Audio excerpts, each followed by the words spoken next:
प्यारे विद्यार्थियों, साथियों, आज हम बात करेंगे राज्य के स्वरूप का चौथा सिद्धांत, उदारवादी व्यक्तिवादी सिद्धांत। क्या आज का जो हमारा लेक्चर होगा बहुत ही महत्वपूर्ण है। मैंने आपको कहा था कि राज्य के स्वरूप के संदर्भ में जितने भी महत्वपूर्ण सिद्धांत हैं मैं मेरे प्राणों से प्यारे विद्यार्थियों को समझाऊंगा एक एक करके।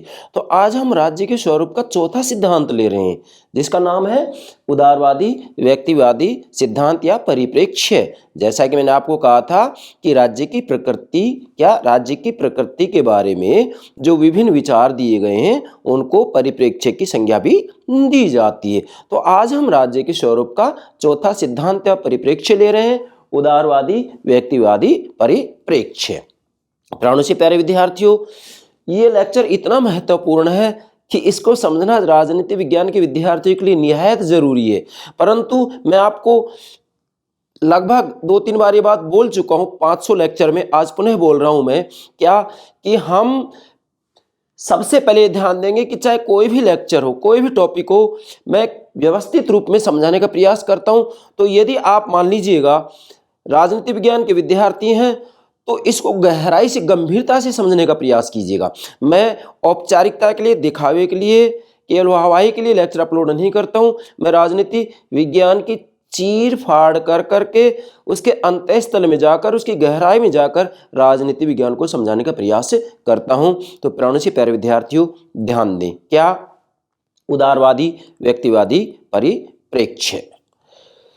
वास्तव में राजनीतिक चिंतन के इतिहास का जब हम अध्ययन करते हैं तो राज्य की प्रकृति, राज्य के कार्य, राज्य का उद्देश्य, व्यक्ति और राज्य के पारस्परिक संबंधों के बारे में समय समय पर विभिन्न विद्वानों ने विभिन्न विचार दिए, अर्थात विभिन्न सिद्धांत प्रचलित थे।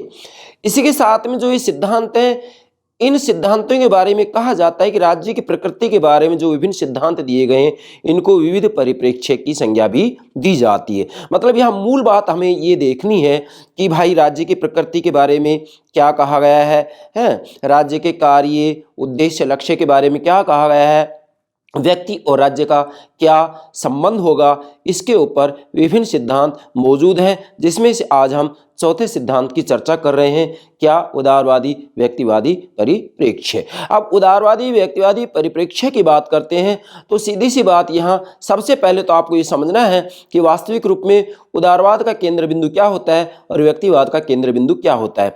तो उदारवादी विचारधारा का केंद्र बिंदु होता है व्यक्ति की स्वतंत्रता, अर्थात ये विचारधारा व्यक्ति की स्वतंत्रता के ऊपर बल देती है और यह विचारधारा ये कहती है कि व्यक्ति एक विवेकवान प्राणी है, इसलिए उसे स्वतंत्र छोड़ दिया जाए, राज्य उसमें अनावश्यक हस्तक्षेप नहीं करे। क्यों? क्योंकि व्यक्ति अनुबंध के आधार पर, समझौते के आधार पर अपने हित में निर्णय लेने की क्षमता रखते हैं, इतना उनमें विवेक है। इसलिए उदारवाद का केंद्र बिंदु व्यक्ति की स्वतंत्रता है, जबकि व्यक्तिवाद का केंद्र बिंदु व्यक्ति का हित है। इसलिए व्यक्तिवादी विचारधारा के अंतर्गत व्यक्ति को अपने आप में साध्य माना जाता है जबकि राज्य को साधन माना जाता है। हालांकि उदारवादी विचारधारा में भी व्यक्ति को साध्य माना जाता है जबकि राज्य को साधन माना जाता है। बाकी मैं उदारवादी विचारधारा और व्यक्तिवादी विचारधारा के ऊपर अलग से लेक्चर अपलोड करूंगा, यहां तो हम केवल राज्य के स्वरूप की चर्चा कर रहे हैं। तो ध्यान दें प्राणों से प्यारे विद्यार्थियों, मैंने सबसे पहले आपके लिए डायग्राम बनाया है, इस डायग्राम को समझिएगा, उसके बाद में उदारवादी व्यक्तिवादी परिप्रेक्ष्य को, सिद्धांत को समझने में आपको कोई दिक्कत नहीं आएगी। मैंने यह लिखा है राजनीतिक चिंतन के इतिहास में राज्य की प्रकृति जैसे मान लीजिएगा उदारवादी व्यक्तिवादी परिप्रेक्ष्य ये राज्य की प्रकृति के बारे में क्या कहता है कि राज्य वास्तविक रूप में एक आवश्यक बुराई है, मतलब राज्य को एक आवश्यक बुराई मानते हैं ये। जबकि अराजकतावाद की हम बात करते हैं तो अराजकतावादी राज्य के बारे में क्या कहते हैं कि राज्य अनावश्यक है। साम्यवादियों की बात करते हैं तो वो भी क्या कहते हैं कि राज्य अनावश्यक है, कि राज्य को कोई आवश्यकता नहीं है। जबकि व्यक्तिवादी विचारधारा या उदारवादी परिप्रेक्ष्य वास्तविक रूप में राज्य के बारे में कह रहा है कि राज्य एक आवश्यक बुराई है, मतलब ये राज्य की प्रकृति बता रहे हैं, अर्थात राज्य की प्रकृति, कार्यों। अब कार्यों की बात आती है तो उदारवादी व्यक्तिवादी परिप्रेक्ष्य ये कहता है कि राज्य को व्यक्ति की स्वतंत्रता में कम से कम हस्तक्षेप करना चाहिए, मतलब व्यक्ति के आर्थिक गतिविधियों में जो है कम से कम हस्तक्षेप करना चाहिए। क्या कम से कम हस्तक्षेप करना चाहिए। तो यहां पर ये कार्य की बात आ गई, तथा व्यक्ति और राज्य के संबंध। तो व्यक्ति और राज्य के संबंध के बारे में उदारवादी व्यक्तिवादी परिप्रेक्ष्य ये कह रहा है कि व्यक्ति अपने आप में साध्य होगा जबकि राज्य साधन होगा। तो दोनों के संबंध की बात आ गई। तो वास्तविक रूप में राजनीतिक चिंतन के इतिहास में राज्य की प्रकृति, कार्यों तथा व्यक्ति और राज्य के संबंध में विभिन्न सिद्धांत प्रस्तुत किए गए, जिसमें आज हम चौथा सिद्धांत ले रहे हैं, उदारवादी व्यक्तिवादी परिप्रेक्ष्य। ठीक है बेटा, फिर मैंने यहां लिखा है विभिन्न सिद्धांत प्रस्तुत किए, उसके बाद लिखा है राज्य की प्रकृति से जुड़े विविध परिप्रेक्ष्य कह सकते हैं। मतलब ये जो विभिन्न सिद्धांत हैं, लगभग 15 सिद्धांत हैं, ये 15 के 15 सिद्धांत मैं अपलोड करूंगा। तो जो ये राज्य की प्रकृति के बारे में विभिन्न सिद्धांत हैं, इन सिद्धांतों को विविध परिप्रेक्ष्य भी कह सकते हैं, विविध परिप्रेक्ष्य भी कहा जाता है। इसलिए आज मैंने लिखा है उदारवादी व्यक्तिवादी परिप्रेक्ष्य। आप इसको ऐसे भी लिख सकते हैं, उदारवादी व्यक्तिवादी सिद्धांत, मतलब राज्य के स्वरूप का उदारवादी व्यक्तिवादी परिप्रेक्ष्य या सिद्धांत कहा जाता है इसको। अब बेटा आगे बढ़ते हैं। यहां मैंने 4 नंबर पर लिखा है, मतलब आज हम राज्य के स्वरूप का चौथा सिद्धांत ले रहे हैं, उदारवादी व्यक्तिवादी परिप्रेक्ष्य। फिर मैंने लिखा है कि यंत्रीय सिद्धांत का परिणाम, मतलब जो राज्य के स्वरूप का उदारवादी व्यक्तिवादी परिप्रेक्ष्य है या सिद्धांत है, यह यंत्रीय सिद्धांत का परिणाम है। मैंने तीसरे नंबर पर राज्य के स्वरूप का यंत्रीय सिद्धांत अपलोड कर दिया है। तो राज्य का यंत्रीय सिद्धांत क्या कहता है? राज्य का यंत्रीय सिद्धांत ये कहता है कि वो राज्य की तुलना मशीन से करता है। जैसे व्यक्तियों ने अपने लाभ के लिए, उपयोगिता के लिए मशीनों का निर्माण किया है, वैसे ही व्यक्तियों ने अपनी उपयोगिता और लाभ के लिए राज्य का निर्माण किया है, सामाजिक संस्थाओं का निर्माण किया है। इसलिए चूंकि उदारवादी व्यक्तिवादी परिप्रेक्ष्य भी राज्य के बारे में यही कहता है कि व्यक्तियों ने अपने हित के लिए, अपने लाभ के लिए, अपनी उपयोगिता के लिए राज्य का निर्माण किया है। क्या किया? राज्य का निर्माण किया है। इसलिए यह यंत्रीय सिद्धांत का परिणाम है। कौन? उदारवादी व्यक्तिवादी परिप्रेक्ष्य। ठीक है, फिर मैंने यह लिखा है कि राज्य का निर्माण सब व्यक्तियों ने मिलकर सबके व्यक्तिगत लाभ के उद्देश्य से किया है। हाँ कि नहीं ये बात? मतलब उदारवादी व्यक्तिवादी परिप्रेक्ष्य ये कह रहा है कि राज्य का निर्माण सब व्यक्तियों ने मिलकर सबके व्यक्तिगत लाभ के उद्देश्य से किया है। चूंकि यहाँ वास्तविक रूप में राज्य का निर्माण किया जा रहा है, किसके लिए? व्यक्ति के लाभ के लिए, व्यक्ति के हित के लिए, इसलिए इसे यंत्रीय सिद्धांत का ही परिणाम माना जा रहा है, यंत्रीय सिद्धांत का ही विकसित रूप माना जा रहा है। किसको? उदारवादी व्यक्तिवादी परिप्रेक्ष्य। क्यों? क्योंकि यहाँ राज्य का निर्माण किया जा रहा है। कहाँ? राज्य का निर्माण सब व्यक्तियों ने मिलकर सबके व्यक्तिगत लाभ के उद्देश्य से किया है। अतः राज्य एक साधन है और व्यक्ति उसका साध्य है। कौन? उदारवादी व्यक्तिवादी परिप्रेक्ष्य ये कह रहा है कि राज्य एक साधन है और व्यक्ति उसका साध्य है। मतलब व्यक्ति राज्य का साध्य है। इसका भावार्थ ये है कि राज्य का निर्माण व्यक्तियों ने अपने उपयोगिता के लिए, लाभ के लिए, हित के लिए किया है। इसलिए यदि राज्य के द्वारा गलत आदेश दिया जाता है तो उन आदेशों का विरोध किया जा सकता है, क्योंकि राज्य का निर्माण व्यक्तियों ने अपने हित के लिए किया है। इसलिए राज्य अपने आप में एक उपकरण है, एक साधन है, क्योंकि यंत्रीय सिद्धांत में भी राज्य की तुलना मशीन से की जा रही है। तो डेफिनेटली हम ये कह सकते हैं कि राज्य अपने आप में एक साधन है। किसके लिए? व्यक्ति के लिए, व्यक्तियों के हितों की पूर्ति के लिए, व्यक्ति के जो लक्ष्य है उनकी पूर्ति के लिए राज्य एक उपकरण है। मतलब व्यक्ति की आवश्यकताओं की पूर्ति का राज्य एक साधन है। ये बात कहता है ये उदारवादी व्यक्तिवादी परिप्रेक्ष्य। इसलिए मैंने लिखा है अतः राज्य एक साधन है और व्यक्ति उसका साध्य है। तो आपको मूल बात यहां ये ध्यान रखनी है कि उदारवादी व्यक्तिवादी परिप्रेक्ष्य राज्य को एक साधन मानता है जबकि व्यक्ति को उसका साध्य मानता है। मूल निचोड़ है, निष्कर्ष है, सार है, इसको आपको नोट करना है। चलिए बेटा अब हम आगे बढ़ते हैं। सबसे पहले मैंने यहां लिखा उदारवाद। देखो यहां पर मूल बात आपको ध्यान रखनी है कि उदारवाद के भी 2 प्रकार हैं, नकारात्मक उदारवाद, सकारात्मक उदारवाद। नकारात्मक उदारवाद ये कहता है, क्या कहता है कि राज्य को जो है आर्थिक गतिविधियों में कम से कम हस्तक्षेप करना चाहिए। मतलब व्यक्ति को ज्यादा से ज्यादा स्वतंत्रता दी जाए, व्यक्ति की उन्हीं स्वतंत्रताओं में हस्तक्षेप किया जाए जिससे कि दूसरे व्यक्ति की स्वतंत्रता ना छीने। मतलब यहाँ आर्थिक गतिविधियों में कम से कम हस्तक्षेप करने की बात की जा रही है कि राज्य कम से कम हस्तक्षेप करे, राज्य के द्वारा कम से कम कार्य किए जाएं। ये नकारात्मक उदारवाद कहलाता है। जबकि सकारात्मक उदारवाद ये कहता है कि भी अगर अमीरी और गरीबी में अंतराल है तो ऐसी स्थिति के अंतर्गत आर्थिक समानता स्थापित करने के लिए राज्य के द्वारा आर्थिक गतिविधियों में जन कल्याण के लिए हस्तक्षेप किया जा सकता है। आर्थिक गतिविधियों में जन कल्याण के लिए, लोक हित के लिए राज्य के द्वारा हस्तक्षेप किया जा सकता है। ये कहलाता है सकारात्मक उदारवाद। ये आपको नोट करना है। मैं फिर कह रहा हूं कि उदारवादी विचारधारा, व्यक्तिवादी विचारधारा, ये जितनी भी विचारधाराएं, इन सबके ऊपर मैं अलग से लेक्चर अपलोड करूंगा। प्यारे से प्यारे विद्यार्थी, मैं आपको बार बार कह रहा हूं कि मैं राजनीति विज्ञान का संपूर्ण पाठ्यक्रम आपको क्रमबद्ध रूप में, व्यवस्थित रूप में समझाने का प्रयास करूंगा। मैं एक भी टॉपिक छोड़ूंगा नहीं, सारे टॉपिक आपको समझाऊंगा। ध्यान दें, आगे बढ़ते हैं। यस, आप देखिएगा, इसकी शुरुआत करते हैं कि इस दृष्टिकोण के अनुसार, कौन सी दृष्टिकोण के अनुसार? ये जो उदारवादी व्यक्तिवादी परिप्रेक्ष्य भी कहते हैं, इसको दृष्टिकोण भी कहते हैं, सिद्धांत भी कहते हैं। इस दृष्टिकोण के अनुसार राज्य एक आवश्यक बुराई है। मतलब जो ये उदारवादी व्यक्तिवादी दृष्टिकोण है, परिप्रेक्ष्य है, सिद्धांत है, यह राज्य को एक आवश्यक बुराई मानता है। क्या मानता है? आवश्यक बुराई मानता है। नोट करेंगे, एग्जाम पूछा जाता है ये कि उदारवादी व्यक्तिवादी परिप्रेक्ष्य राज्य को निम्न में से क्या मानता है, तो आपका आंसर होगा आवश्यक बुराई मानता है। 4 विकल्प दे देंगे तो आप कहेंगे आवश्यक बुराई मानता है ये है।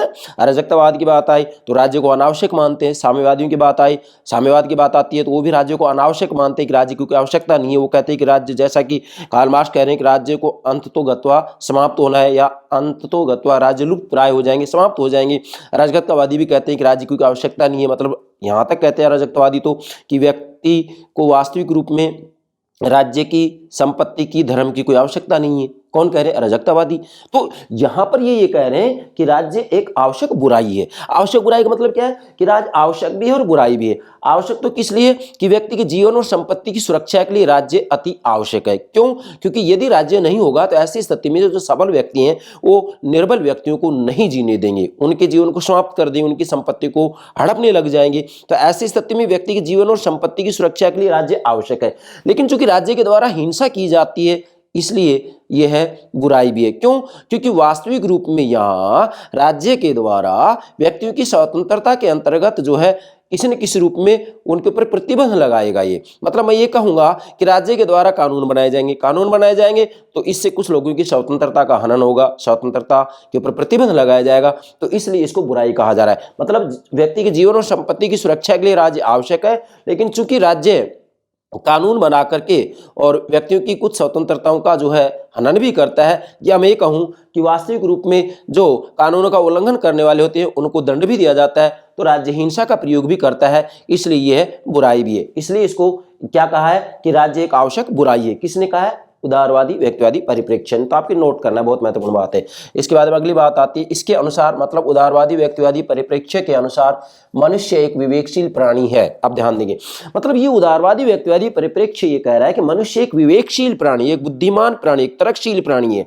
और यदि तर्कशील प्राणी है, विवेकशील प्राणी है, तो ऐसी स्थिति में चूंकि ये अपना हित स्वयं जानता है कि मुझे क्या कार्य करना है, क्या कार्य नहीं करना है, क्योंकि मनुष्य विवेकशील है। अब विवेकशील है तो ये अपने हित में ही निर्णय लेगा, और अपने हित में निर्णय लेगा तो ऐसी स्थिति में जो ये मनुष्य होते हैं, ये मनुष्य जो अनुबंध करें, जो समझौता करें, क्या? जो अनुबंध करें, जो समझौता करें, जो संविदा करें, इसको अनुबंध, संविदा, समझौता कहते हैं। जो अनुबंध करें, मतलब चूंकि व्यक्ति विवेकशील है तो आपस में मिलकर के समझौता करेंगे, एक दूसरे का सहयोग करेंगे। तो जो ये अनुबंध करें या समझौता करें या संविदा करें, राज्य उनमें हस्तक्षेप न करे। मतलब चूंकि व्यक्ति विवेकशील प्राणी है, अब वो अपना हित स्वयं जानता है, हित जानता है, तो लोग आपस में मिलकर के समझौता करते हैं अपने हितों के लिए। अब व्यक्ति मिलकर के आपस में जो समझौता करते हैं तो उस समझौते के अंतर्गत वास्तविक रूप में राज्य हस्तक्षेप नहीं करे और निष्पक्ष निर्णेता की भूमिका निभानी चाहिए। मतलब राज्य को अनावश्यक रूप में हस्तक्षेप नहीं करना चाहिए, बल्कि राज्य को तो निष्पक्ष निर्णेता की भूमिका निभानी चाहिए। क्यों? क्योंकि मनुष्य विवेकशील प्राणी, वो अपना हित स्वयं जानता है, इसलिए राज्य को कम से कम हस्तक्षेप करना चाहिए। व्यक्ति की आर्थिक गतिविधियों में कम से कम हस्तक्षेप करना चाहिए, राज्य को कम से कम कार्य करना चाहिए। ये विचारधारा या ये परिप्रेक्ष्य या ये सिद्धांत या ये दृष्टिकोण ये कह रहा है। इसका मूल भावार्थ ये है। आगे बढ़ते हैं। यदि सब लोग परस्पर व्यवहार करते समय अपने अपने हित का ध्यान रखेंगे तो इससे सामान्य हित की सिद्धि होगी। अब ध्यान दें, यहां मूल बात ये उदारवादी व्यक्तिवादी परिप्रेक्ष्य कह रहा है कि यदि सब लोग परस्पर व्यवहार करते समय अपने अपने हित का ध्यान रखेंगे, क्योंकि व्यक्ति विवेकशील प्राणी है तो वह अपने हित का ध्यान रखेगा और वह अपने हित में ही निर्णय लेगा। तो इसलिए यहां यदि सब लोग परस्पर व्यवहार करते समय अपने अपने हित का ध्यान रखेंगे, और सब अपने हित का ध्यान रखेंगे क्योंकि व्यक्ति तर्कशील प्राणी, विवेकशील प्राणी, बुद्धिमान है, ध्यान रखेंगे, तो इससे सामान्य हित की सिद्धि होगी। मतलब इससे फिर क्या होगा? सामान्य हित की सिद्धि होगी, क्योंकि सभी व्यक्ति अपना हित जानते हैं, क्यों? क्योंकि मनुष्य विवेकशील प्राणी है, तर्कशील प्राणी है, बुद्धिमान प्राणी है, इसलिए वह अपने हित में निर्णय ले सकता है। और निर्णय ले सकता है तो ऐसी स्थिति में जब सभी व्यक्ति अपने अपने हित में निर्णय लेंगे तो इससे सामान्य हित की सिद्धि होगी। ये है इसकी मूल बात। मतलब अगर हम इन सब बातों को निकालते हुए निष्कर्ष निकालें तो मैं ये कहना चाहूंगा यहाँ कि उदारवादी व्यक्तिवादी परिप्रेक्ष्य ये कह रहा है, यहाँ क्या कह रहा है कि राज्य का निर्माण मनुष्यों ने अपने लाभ और उपयोगिता के लिए किया है, इसलिए राज्य अपने आप में साधन है, व्यक्ति अपने आप में साध्य है। इसी के साथ में यह परिप्रेक्ष्य व्यक्ति को विवेकवान या तर्कशील या बुद्धिमान प्राणी मानता है। इसका मतलब यह है कि सभी व्यक्ति अपने हित में निर्णय ले सकते हैं, इसलिए राज्य को अनावश्यक रूप में हस्तक्षेप नहीं करना चाहिए। मतलब एक प्रकार से यह है, हम कहेंगे कि हस्तक्षेप के सिद्धांत का समर्थक है कि राज्य को आर्थिक गतिविधियों में हस्तक्षेप नहीं करना चाहिए। क्यों? क्योंकि मनुष्य वास्तविक रूप में अपने हित के लिए ही निर्णय लेते हैं। क्यों? क्योंकि बुद्धिमान होते, विवेकशील होते, तर्कशील होते हैं। तो यहां तक ये बात आ गई। इसके बाद मैंने लिखा यहाँ प्राणों से प्यारे विद्यार्थियों कि उदारवादी व्यक्तिवादी परिप्रेक्ष्य के मुख्य प्रवर्तक या मुख्य विद्वान कौन कौन से हैं या इसके प्रमुख समर्थक कौन कौन है। तो इसमें चार हम मुख्य ले रहे हैं: John Locke, Adam Smith, Jeremy Bentham, Herbert Spencer. ये चार इसके महत्वपूर्ण समर्थक विद्वान हैं या प्रवर्तक हैं। फिर से बोल रहा हूं: John Locke, Adam Smith, Jeremy Bentham, Herbert Spencer. अब इन चारों के बारे में मैं आपको जॉन लॉक, स्मिथ, बेंथम और स्पेंसर, इन चारों की क्या विचार है आपको समझाऊंगा मैं। आज हम केवल इसके सबसे प्रमुख जो प्रवर्तक हैं जॉन लॉक हैं, जिसे कि उदारवाद का जनक भी कहा जाता है, उदारवाद का जनक भी कहा जाता है। आज हम केवल जॉन लॉक की चर्चा करेंगे। उसके बाद में अगले लेक्चर में एडम स्मिथ, बेंथम, स्पेंसर, एक क्रमबद्ध रूप में आपको समझाने का प्रयास करूंगा। चूंकि इन चारों के विचारों को यदि आप नहीं समझेंगे तो उदारवादी व्यक्तिवादी परिप्रेक्ष्य भी आप नहीं समझ सकते हैं। चलिए अब इधर आते हैं। जॉन लॉक के विचार, मतलब वास्तविक रूप में उदारवादी व्यक्तिवादी परिप्रेक्ष्य का जो सबसे प्रथम समर्थक है, जिसे उदारवाद का जनक भी कहा जाता है, वो है जॉन लॉक। जॉन लॉक जो कि एक संविदावादी विचारक है, अर्थात जॉन लॉक ने वास्तविक रूप में राज्य की उत्पत्ति के बारे में संविदा सिद्धांत या अनुबंध सिद्धांत या समझौता सिद्धांत दिया है। और जॉन लॉक की जो सबसे महत्वपूर्ण पुस्तक है वह है शासन पर दो निबंध। क्या है? शासन पर दो निबंध। ये भी आपको नोट करना है। चलिए अब हम आगे बढ़ते हैं। जॉन लॉक के विचार, अब ध्यान दें। जो जॉन लॉक है वो वास्तविक रूप में उदारवाद का जनक कहलाता है। क्या? जॉन लॉक उदारवाद का जनक कहलाता है। सबसे पहले ये नोट करना है आपको। इसके बाद में आगे बढ़ते हैं। औद्योगिक क्रांति के दौरान, ध्यान दें, उदारवाद की प्रणाली पूर्ण उत्कर्ष पर पहुंची। अब समझें इसको। औद्योगिक क्रांति के दौरान उदारवाद की प्रणाली पूर्ण उत्कर्ष पर पहुंची। औद्योगिक क्रांति इंग्लैंड में हुई है और वास्तविक रूप में औद्योगिक क्रांति का मूल भावार्थ यह है कि कृषि प्रणाली के स्थान पर धीरे धीरे धीरे धीरे धीरे धीरे धीरे धीरे जो है उद्योगों का पूर्ण विकास हुआ। मतलब कृषि के स्थान पर उद्योगों का धीरे धीरे जो पूर्ण विकास हुआ है, हम ये कहें, इसको दूसरे रूप में कह सकते हैं कि औद्योगिक क्रांति का मतलब होता है उन परिवर्तनों से है, मतलब औद्योगिक क्रांति का आशय या तात्पर्य यह है, मतलब उन परिवर्तनों से है। औद्योगिक क्रांति का मतलब उन परिवर्तनों से है जो कि वास्तविक रूप में एक कृषि प्रणाली पर आधारित व्यवस्था को औद्योगिक प्रणाली में परिवर्तित कर देती है। मतलब प्रारंभ में वहाँ लगभग 1760 की बात करें तो 1760 से शुरू हो जाता है ये। तो कृषि के स्थान पर धीरे धीरे धीरे धीरे धीरे धीरे वहाँ उद्योगों का पूर्ण रूप में जो विकास हुआ है उसको औद्योगिक क्रांति कहा जाता है। तो औद्योगिक क्रांति के दौरान उदारवाद की प्रणाली पूर्ण उत्कर्ष पर पहुंची। मतलब इस क्रांति के दौरान 1760 से शुरू हो जाता है, 1760 से लेकर के और 1850 तक हम मान सकते हैं ये तो पूर्ण उत्कर्ष पर पहुंच गई है। क्यों? क्योंकि औद्योगिक क्रांति के दौरान जो उदारवाद है ये पूर्ण उत्कर्ष पर पहुंच गया। क्यों पहुंच गया? क्योंकि उदारवाद का केंद्र बिंदु व्यक्ति की स्वतंत्रता होती है। तो यहां पर व्यक्ति की स्वतंत्रता के ऊपर पूर्ण बल दिया जा रहा था। और इंग्लैंड प्रथम देश है जिससे औद्योगिक क्रांति को निकट से अनुभव किया। मतलब इंग्लैंड ही वह पहला देश है जिससे औद्योगिक क्रांति को निकट से अनुभव किया। मतलब हम ये कह सकते हैं कि इंग्लैंड या ब्रिटेन ही वह पहला या प्रथम देश है जिसने औद्योगिक क्रांति को निकट से अनुभव किया। जिसने औद्योगिक क्रांति को निकट से अनुभव किया। किसने? इंग्लैंड ने औद्योगिक क्रांति को निकट से अनुभव किया। और इसके बाद में अगली बात आती है उदारवाद के विकास में जॉन लॉक की भूमिका पर। अब ध्यान दें, चूंकि उदारवाद के विकास में जॉन लॉक ने बहुत ज्यादा योगदान दिया है, इसलिए उदारवाद का जनक भी इसी को माना जा रहा है। किसको? जॉन लॉक को। और जॉन लॉक का सामाजिक समझौता सिद्धांत मैंने अपलोड कर दिया है, आप प्लेलिस्ट में देख सकते हैं, पश्चिमी राजनीतिक चिंतन में। तो उदारवाद के विकास में जॉन लॉक की बहुत ज्यादा भूमिका रही है। और जॉन लॉक की भूमिका क्या रही उदारवाद के विकास में, इस पर एक विद्वान है एम सेलिगर, नाम नोट करेंगे, एम सेलिगर।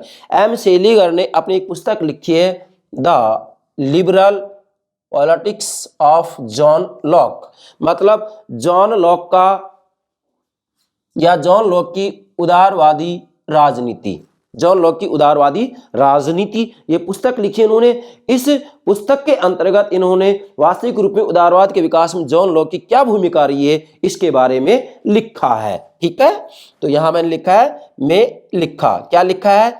जॉन लॉक पहला ऐसा राजनीति दार्शनिक था जिसने आधुनिक उदारवाद को चिंतन की एक विस्तृत और प्रभावशाली पद्धति के रूप में प्रस्तुत किया। कौन कह रहे हैं ये बात?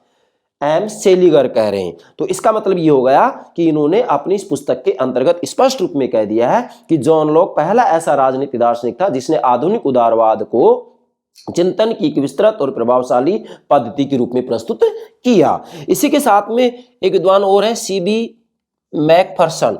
सीबी मैकफर्सन ने अपनी पुस्तक द पॉलिटिकल थ्योरी ऑफ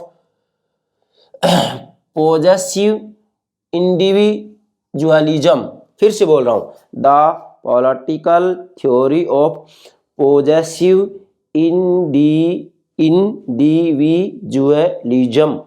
इसका मतलब क्या होगा कि स्वतःमूलक व्यक्तिवाद का राजनीतिक सिद्धांत, इस पुस्तक का हिंदी अर्थ है।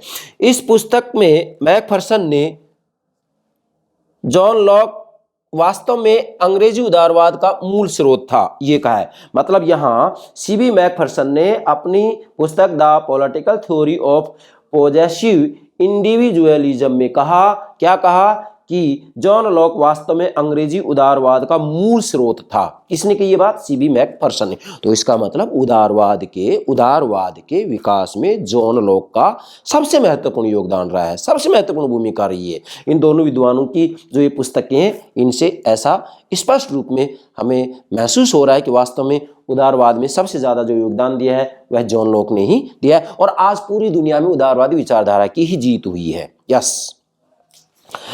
इसके बाद में नेक्स्ट बात आती है, जॉन लॉक के विचार उदारवाद की मुख्य मान्यताओं से जुड़े हैं। देखो आप ध्यान देंगे यहाँ, मतलब वास्तविक रूप में जॉन लॉक के जो विचार हैं, इन्होंने अपने सबसे महत्वपूर्ण जो विचार दिए शासन पर 2 निबंध नामक पुस्तक में दिए हैं। और ये जो जॉन लॉक हैं संविधावादी विचारक है, समझौतावादी विचारक है। मतलब इन्होंने राज्य की उत्पत्ति के बारे में सामाजिक समझौता सिद्धांत दिया है। हॉब्स, लॉक और रूसो, 3 ही तो महत्वपूर्ण है इसके।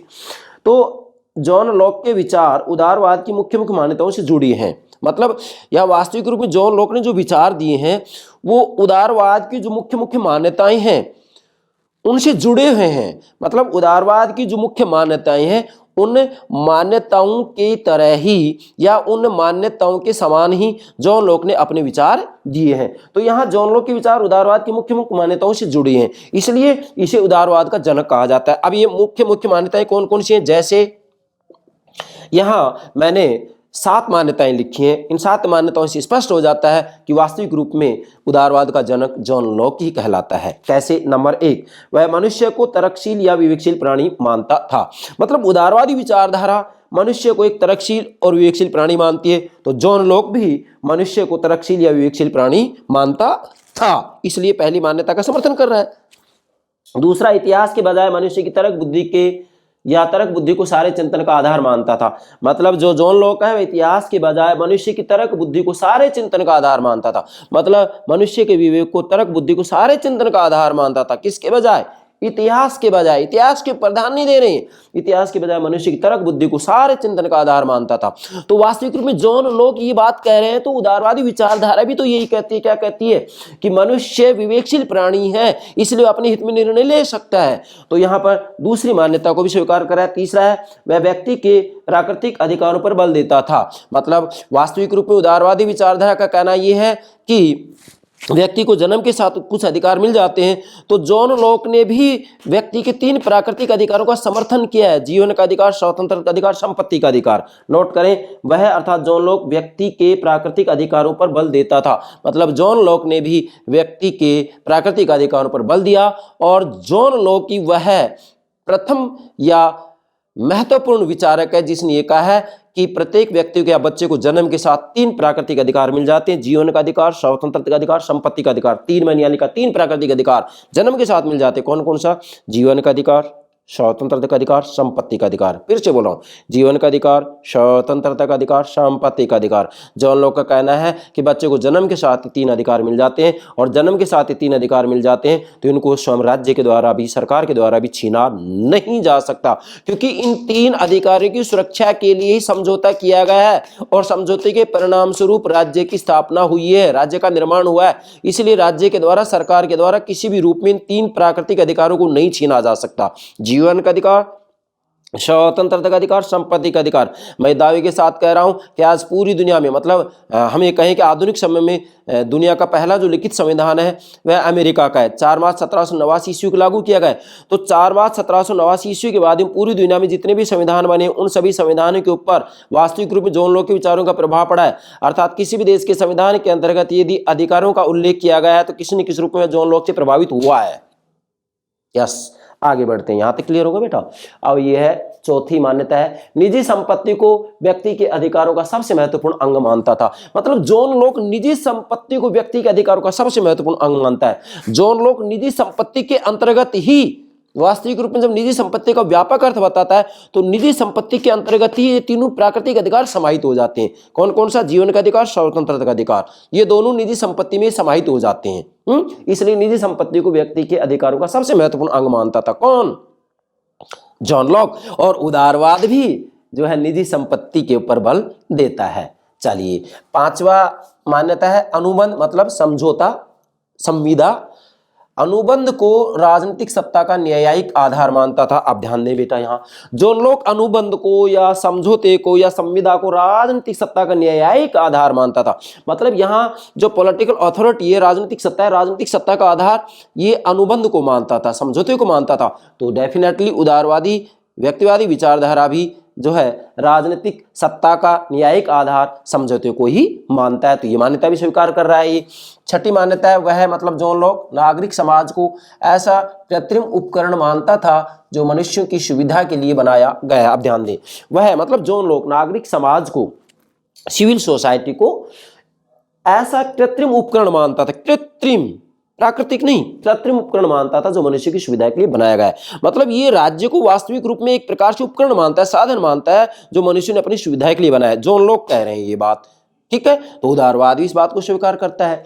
इसके बाद में यहाँ 7वीं जो मुख्य मान्यता है वह है क्या, कि वह नागरिक सत्ता को अखंड या अविभाज्य नहीं मानता था, बल्कि सत्ता के प्रति विरोध के अधिकार को मान्यता देता था। मतलब जॉन लॉक जो ये नागरिक सत्ता है इसको अखंड या अविभाज्य नहीं मानता था, बल्कि सत्ता के प्रति विरोध के अधिकार को मान्यता देता था। मतलब जॉन लॉक ने स्पष्ट रूप में कहा है कि समझौते के परिणाम स्वरूप जिस राज्य की स्थापना हो रही है उस राज्य के द्वारा यदि जनहित के विरुद्ध आदेश दिए जाते, कानून बनाए जाते हैं, तो जनता उनका विरोध कर सकती है और जनता विरोध करके ऐसे सत्ताधारियों को पद से हटा सकती है। मतलब जॉन लॉक ने विद्रोह करने का जनता को अधिकार दिया है। तो ये जो मान्यता है ये उदारवाद की मूल मान्यता है और इस मान्यता को जॉन लॉक भी स्वीकार कर रहा है। अतः आप कह सकते हैं, क्या कह सकते हैं, कि जॉन लॉक के विचारों के अंतर्गत उदारवाद की जो मुख्य मुख्य मान्यताएं हैं वो समाहित हैं। इसलिए ये कहा जाता है कि जॉन लॉक ही उदारवाद का जनक है। बेटा ये साथ की साथ मूल मान्यताएं आपको नोट करनी है।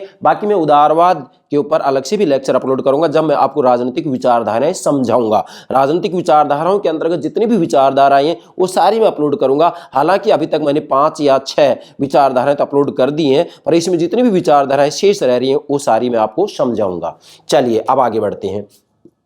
राजनीतिक सत्ता का स्वरूप, मतलब जॉन लॉक राजनीतिक सत्ता के स्वरूप के बारे में क्या कह रहे हैं, क्योंकि यहां पहले मैंने बता दिया है कि राज्य की प्रकृति, कार्यों तथा व्यक्ति और राज्य के संबंध में विभिन्न सिद्धांत प्रस्तुत किए गए, जिसमें आज हम चौथे सिद्धांत की बात कर रहे हैं, उदारवादी व्यक्तिवादी परिप्रेक्ष्य। तो उदारवादी व्यक्तिवादी परिप्रेक्ष्य राजनीतिक सत्ता के स्वरूप के बारे में क्या कहता है, और उदारवाद का जो जनक है वो किसको माना जा रहा है, जॉन लॉक को माना जा रहा है। तो इसका मतलब यहाँ जॉन लॉक के विचारों को ही देखना है हमें।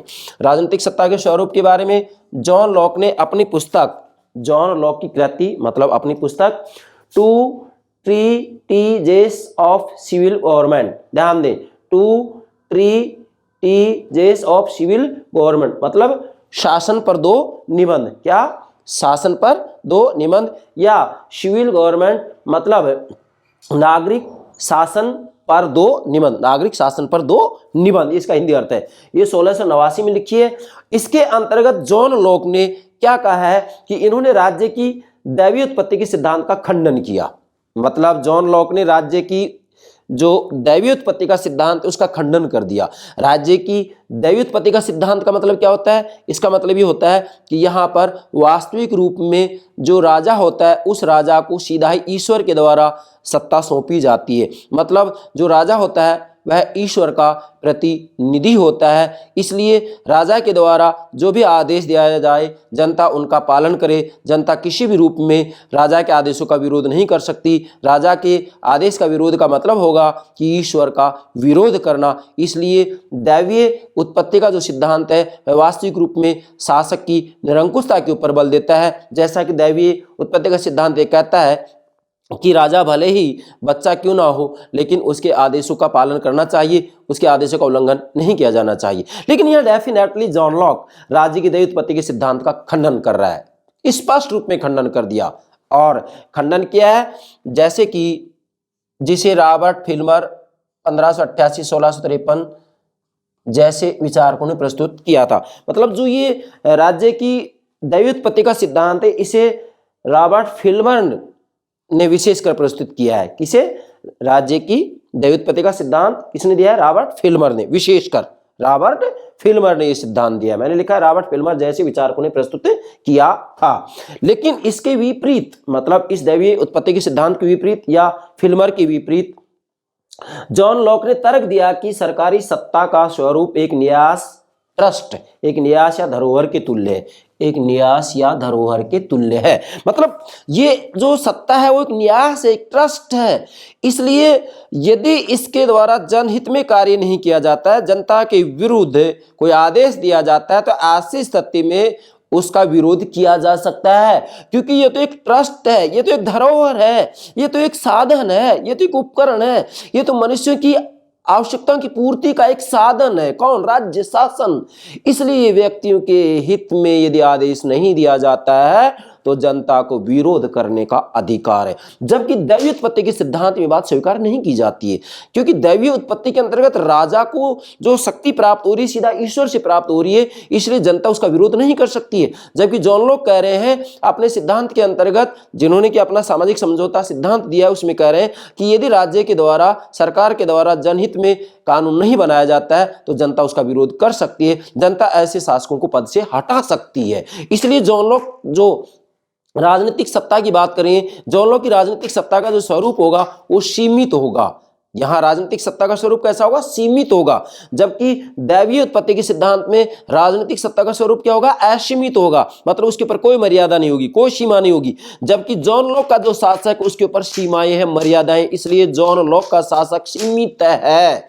क्यों, क्योंकि यहां पर जनता उनका विरोध कर सकती है कि इनका जो शासक जनहित में निर्णय नहीं लेते हैं, जनता के विरुद्ध कानून बनाते हैं। ठीक है बेटा, यहां तक क्लियर होगी। तो ये स्वरूप एक न्यास या मतलब धरोहर के तुल्य है। ठीक है, अब अगली बात आती है, राजनीतिक सत्ता किसी दैवीय विधान के अंतर्गत स्थापित नहीं हुई है। मतलब यहां जॉन लॉक कह रहे हैं कि राजनीतिक सत्ता किसी दैवीय विधान के अंतर्गत स्थापित नहीं हुई है। इसका मतलब यह है कि भाई एक बार समुदाय ने किसी सत्ता को बना दिया और उसके बाद में चुपचाप बैठ जाएं, या फिर जो है जो राजनीतिक सत्ता है वो किसी दैव विधान के अंतर्गत स्थापित की गई हो, ये स्वीकार नहीं करें, क्योंकि दैव विधान के अंतर्गत स्थापित की जाती है तो ऐसी स्थिति में उसका विरोध नहीं किया जा सकता। लेकिन जॉन लॉक तो स्पष्ट रूप में कह रहे हैं कि यदि शासक सरकार राज्य जनता के विरुद्ध आदेश देते हैं, जनहित के विरुद्ध आदेश देते हैं, तो ऐसी स्थिति में जनता उनका विरोध कर सकती है। इसलिए राजनीतिक सत्ता किसी दैव विधान के अंतर्गत स्थापित नहीं हुई है, बल्कि वास्तविक रूप में यहाँ व्यक्तियों का जो एक समुदाय होता है, उस समुदाय के द्वारा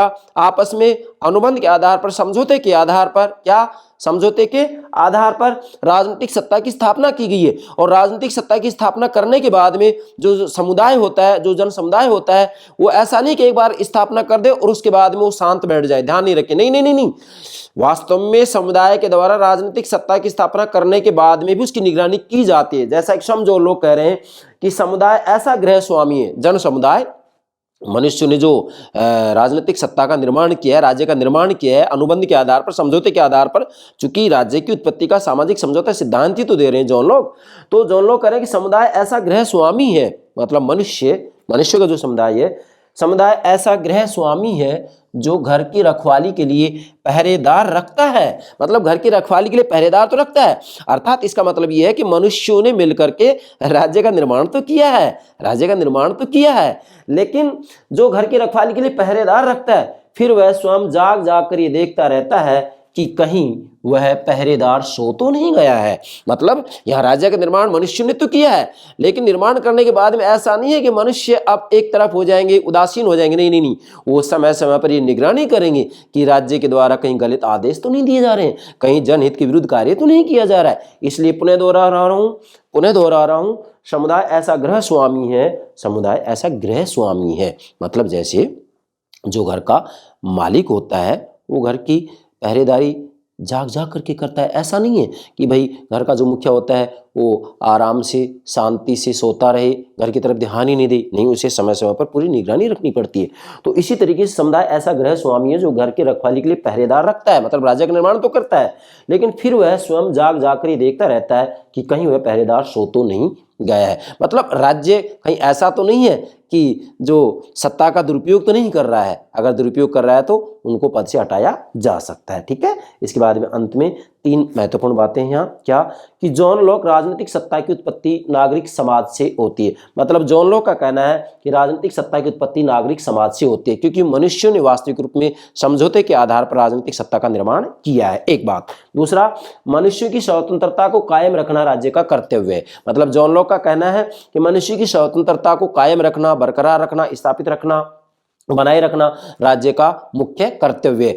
चूंकि उदारवादी विचारधारा का केंद्र बिंदु व्यक्ति की स्वतंत्रता ही तो है, इसलिए ये कह रहे हैं कि मनुष्य की स्वतंत्रता को कायम रखना राज्य का कर्तव्य है। कौन करे? जॉन लॉक कह रहे हैं। अगली बात करें, जॉन लॉक ने शासन के पैतृकतावादी आधार का खंडन किया है। मतलब जॉन लॉक ने शासन के पैतृकतावादी आधार का खंडन किया है। राज्य का ये जो शासन का पैतृकतावादी आधार का खंडन किया है, यहाँ पैतृकतावादी का मतलब क्या होता है? पैतृकतावादी का मतलब ये होता है कि यहाँ पर वास्तविक रूप में राज्य की जो तुलना की जा रही है वह पिता से की जाती है, पिता से की जाती है। तो वास्तविक रूप में जैसे परिवार के अंतर्गत जो पिता होता है, पिता अपनी संतान का ठीक से ध्यान रखता है, ख्याल रखता है, संतान के हित में ही कार्य करता है, ठीक इसी प्रकार से जो राज्य होता है वास्तविक रूप में समुदाय का पिता होता है। इसलिए वास्तविक रूप में यहाँ पर जो है पूरे समुदाय के हित के लिए ही निर्णय लिया जाता है। तो जॉन लॉक ने शासन के पैतृकतावादी आधार का खंडन किया है। मतलब यहाँ इन्होंने पैतृकतावादी सिद्धांत को खंडन कर दिया, उसको स्वीकार नहीं किया। मैंने तर्क आपको दे दिया। इसका मतलब यह है कि जैसे परिवार के अंतर्गत जो संतानें होती हैं, संतानों की निगरानी पिता रखता है, लेकिन यहाँ वास्तविक रूप में जो राज्य होता है वह राज्य इस तरीके से रखवाली नहीं रख सकता। इसलिए जॉन लॉक ने शासन के पैतृकतावादी आधार का खंडन किया है। और अंत में जॉन लॉक ने स्वयं प्रभु सत्ताधारी को समुदाय का सेवक बना दिया है। क्योंकि पैतृकतावाद के अंतर्गत तो क्या होगा कि यहाँ पर तो जो है प्रभु सत्ताधारी क्या हो जाएगा? अपने आप में स्वामी बन जाएगा। क्योंकि परिवार का स्वामी पिता होता है। तो यहाँ पर पैतृकतावादी को यदि स्वीकार कर लेगा तो प्रभु सत्ताधारी क्या बन जाएगा, फिर स्वामी बन जाएगा। लेकिन जॉन लॉक इसका खंडन कर रहे हैं और जॉन लॉक कह रहे हैं क्या कि जॉन लॉक ने स्वयं प्रभु सत्ताधारी को मतलब शासक को समुदाय का सेवक बना दिया, जन समुदाय का, मनुष्यों का, जनता का क्या बना दिया, सेवक बना दिया। अर्थात जो शासक है, शासन है, राज्य है, वह सेवक के तुल्य है, वह न्यास के तुल्य है, वह एक प्रकार से एक धरोहर के तुल्य है। और मनुष्य अपने आप में क्या है, साध्य है। इसलिए जॉन लॉक ने स्वयं प्रभु सत्ताधारी को समुदाय का सेवक बना दिया और प्रभु सत्ताधारी को समुदाय का सेवक बना दिया। इसीलिए जॉन लॉक ने शासन के पैतृकतावादी आधार का खंडन कर दिया। चूंकि यह वास्तविक रूप में परिवार का जो मुखिया होता है वो पिता होता है, तो पिता अपनी संतानों की परवरिश कर रहा है, ध्यान रख रहा है। लेकिन यहाँ वास्तविक रूप में चूंकि जॉन लॉक इसका खंडन कर रहा है और वो कह रहा है कि प्रभु सत्ताधारी समुदाय का क्या है, सेवक है, ये स्वामी नहीं है। इसलिए अंत में नोट करेंगे कि जॉन लॉक ने स्वयं प्रभु सत्ताधारी को मतलब शासक को समुदाय का सेवक बना दिया। समुदाय मतलब मनुष्यों का जो समुदाय होता है, जन समुदाय होता है, उसका क्या बना दिया, सेवक बना दिया। अतः अंत में आप कह सकते हैं कि उदारवादी व्यक्तिवादी परिप्रेक्ष्य वास्तविक रूप में राज्य को एक उपकरण मानता है, एक साधन मानता है, जबकि व्यक्ति को साध्य मानता है। जॉन लॉक वास्तविक रूप में प्रभु सत्ताधारी को, शासक को, राज्य को एक सेवक मानता है, एक न्यास मानता है, जबकि व्यक्ति को अपने आप में एक साध्य मानता है। ये बात आपको ध्यान में रखनी है। जैसा कि मैंने प्रारंभ में ही जो डायग्राम बनाया है, इससे सारी बातें स्पष्ट हो गई हैं। तो मुझे पूरा विश्वास है आप उदारवादी व्यक्तिवादी सिद्धांत या परिप्रेक्ष्य या दृष्टिकोण को ठीक से समझ गए होंगे। Yes, okay, thank you very much, thank you very much.